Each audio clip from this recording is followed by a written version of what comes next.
Situated in the heart of Nantes is a great Irish establishment that's fast becoming the toast of the town. But instead of following the well-worn path of the Irish pub, this one is an Irish Café, named after one of Ireland's literary giants, Samuel Beckett, a French resident who wrote almost exclusively in French.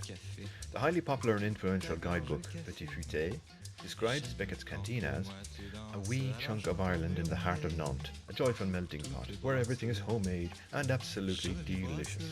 The owner is Mark Kelly, who hails from Dunmore East in County Waterford. According to Petit Fouté, his charming accent is one of the treats of this reinvented haven of Irish conviviality. And what brought you to Nantes then? Did you choose it or did it choose you? Well, yeah, this is a bit of the two. My wife is from here. Okay. So we decided to come over 6 months and see what it was like, and kind of stayed on then. So Okay. it's 15 years, yeah. 15 And years then, now. and Nantes, I mean, I've had a good look around it over the last few days. It's a really, really vibrant city, and it's amazing the pace of change that's going on here, at least from my perspective anyway. And what does it feel like for you, who's been here since 15 years? Well, yeah, it's changing pretty quickly. I mean, there's a lot of work being done. The tourist board are working on to make it a tourist town. Before it wasn't really a tourist. You had no real tourism. You had the castle, but it hadn't been redone up, so that's been done. They've worked a lot on the river and stuff now. So yeah, it's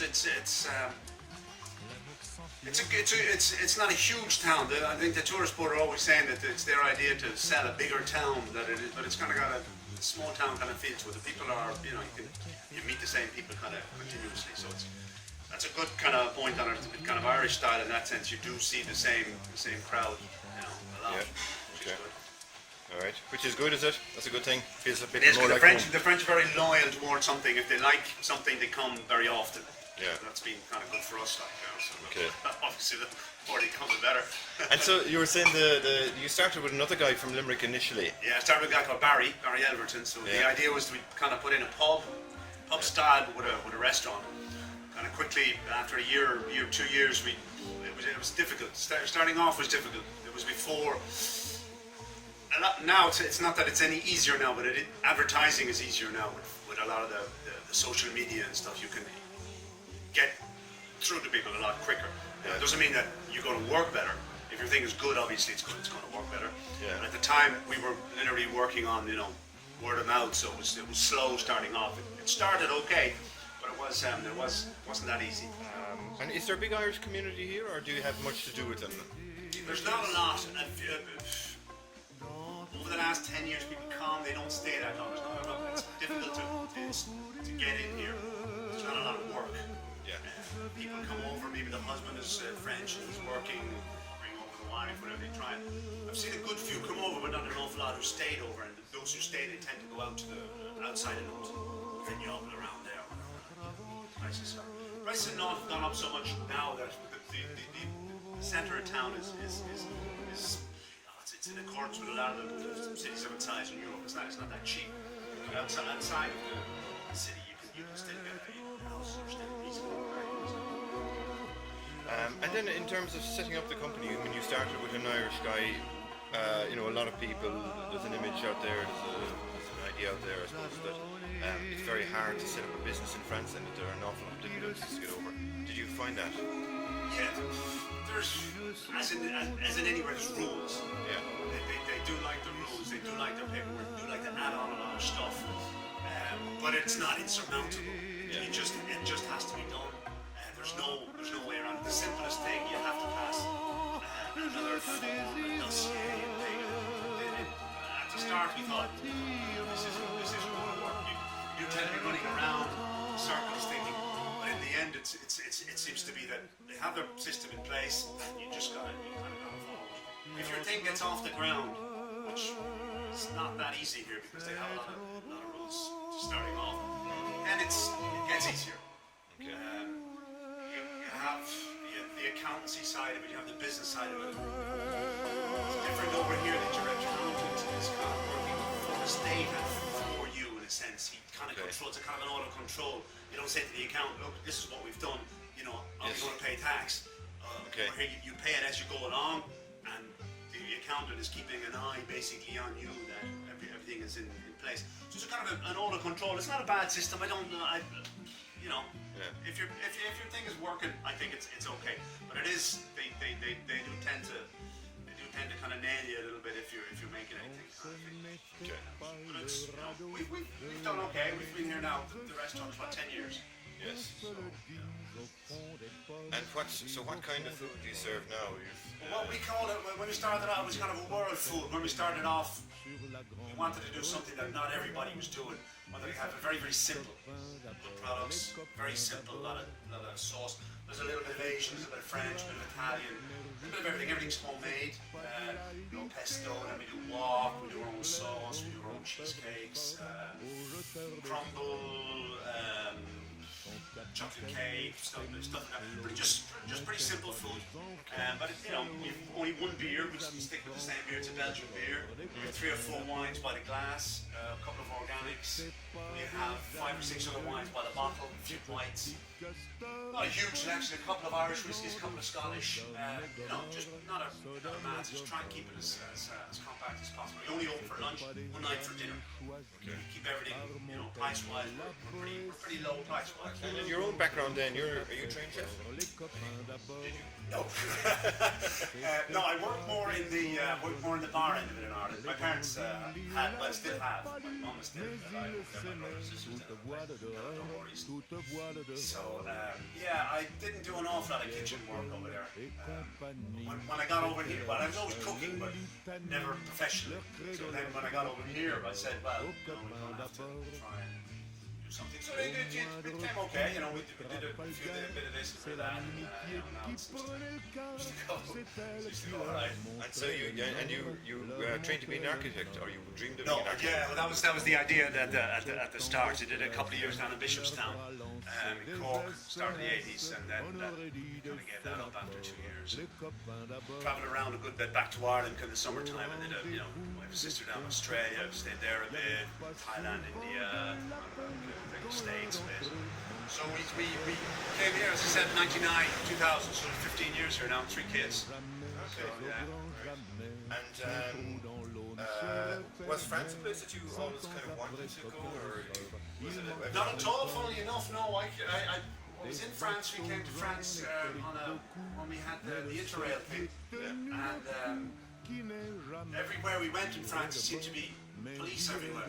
And without actually knowing why it was so many police, we thought, well, maybe this is just the way it is. That was years later that we found out that they were looking for Carlos at the time. And basically everywhere we went, we had rucksacks, and they were like, open up your rucksack. We thought, no.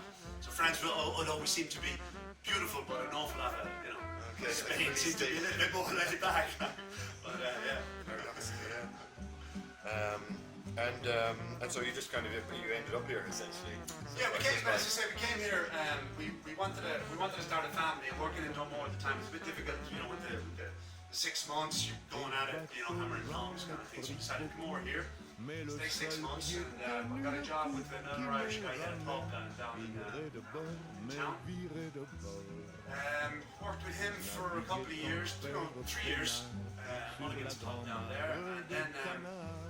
Decided to open up, so we was looking for about 2 years, and then we found this place. It was an old, small little old bar. There was a fella running it. Bought it off him. Here you buy, I suppose, what would you call it? You'd call it key money. You pay for it. We pay rent here. We have it's the bail commercial, the lease on it. We paid into that, and then generally you resell it for what you kind of turn over if the next guy who takes it can do the same thing as you. Most places tend to sell on after 5 to 7 years. That's the kind of you repay back. It makes a lot more sense business-wise to sell until you reinvest again. Yes. If you're still making something after that time, you're going to have to pay through it on. Okay. We've been here 10 years. I think the idea is we'll probably stay another few anyway. We're not in any real rush at that. All right, so it's working well. The system in France in terms of taxation and the rewards you get for your tax that you pay, do you think it works well compared to Ireland? Well, here you have a company tax. Company tax is 15%. Right. So after whatever you do, your VAT, whatever. The VAT is good here because the VAT on the food is only 10. It's 20 on alcohol, only 10 on food. Now it was 20 on everything. They changed about 5 years ago. Then it was very, very difficult because there's no. unfortunately, in the restaurant thing, it's very inflexible. You've no tips, so you got everybody is paid obviously within the system. There's a lot of charges on top of that. After you have another, for every €10 you give out, you pay another about 6 in charges for them to cover their social. Yeah. If there's something left after that, you pay 15%.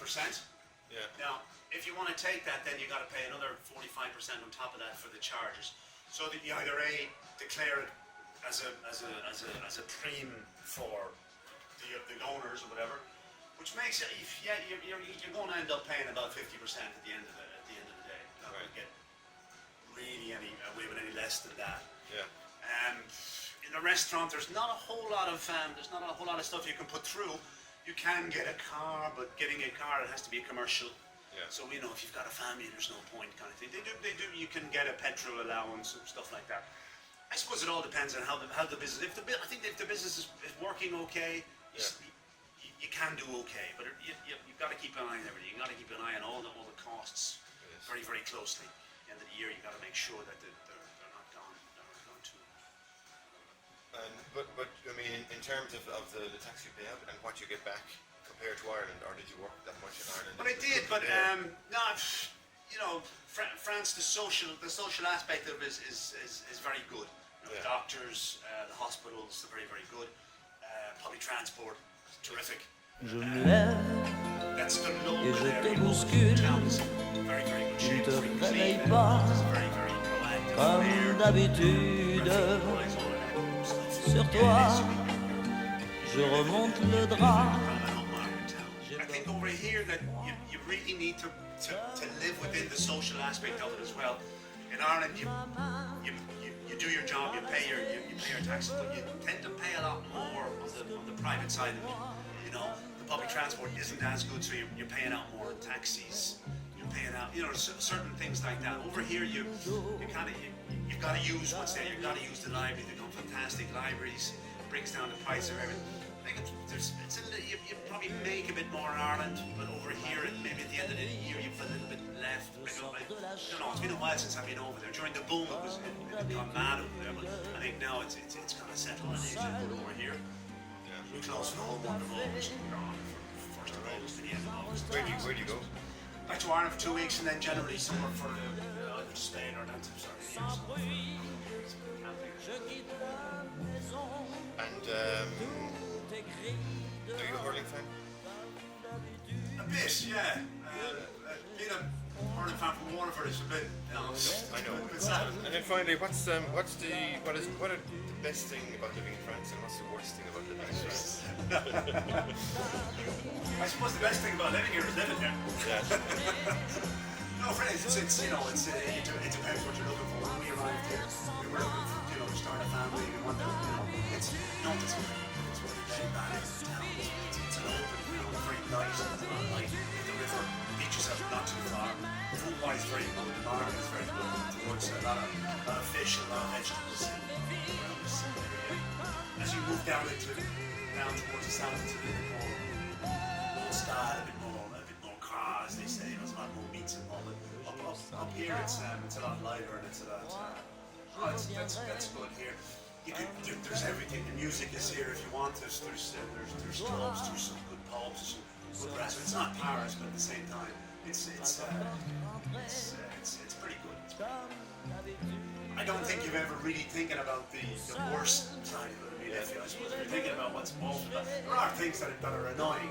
But I don't think it's time to start complaining just yet. Okay. Because I Not think when you're married to a French woman. the lack of flexibility. It doesn't seem to be a solution. Nobody wants to say let's do it another way. That can't be a bit annoying. But it's not so much France as the spirit of here.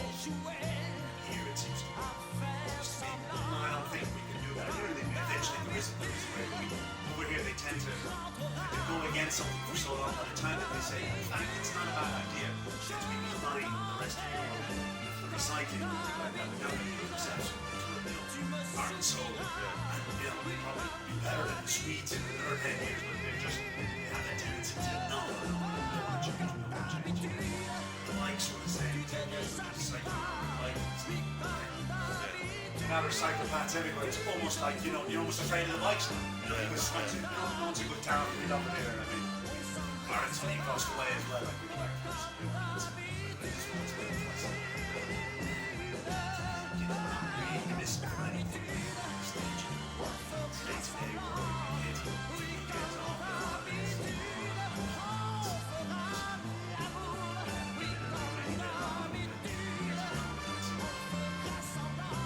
I don't know.